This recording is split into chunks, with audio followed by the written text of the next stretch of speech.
Адахан Кемсанбаевич дейт, кандайсыз? Кудайга шүгүр. Президент болуу сизге рахмат насип кылсын дейт. Суроо.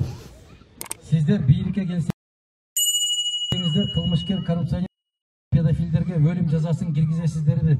Эл кылмыш кылгандан коркпой калды дейт. Себеп жетекчин кылмыш кылгандан коркпой калса эл коркпойт. Башындагылар өзү кызылдай кылмышкерлер болуп атса, астындагылар коркоб ошону. Биз кимге карап түздөнөбүз? Мына айтып аткан өтө оор кылмыш жасагандарга биз өлүм жазасын киргизебиз. Мен терең ишенимен ушунда. 2006 жылы, 2007 жылдарында айрыкча коопсуздук кеңешинин катчысы болуп турган кезинде жыйын өткөрүп өлүм жазасын киргизишибиз керек деп жарыя кылганымды аксакалдар улуумун барыңыздар уккансыздар.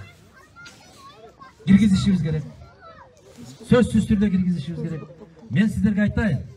Кайсыл айбан 4 жашар баланы же 4 жашар кызды кайнап аткан казанга отургузат?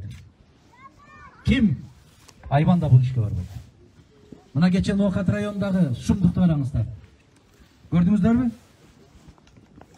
5 жашар, 6 жашар кызды эмне абалга салып койгон бир зөөкүр айбанды көрмөдүңүздөр? Мен башка өлкөдө жашап аткандай сезип кетем ушундайды өзүмдү. Турбайбы интернетте айланайын, бул зөөкүрлүк бүтүндөй Кыргызстанды дүмбүрөт турат. Ошону биз багышыбыз керекпи, коргошубуз керекпи?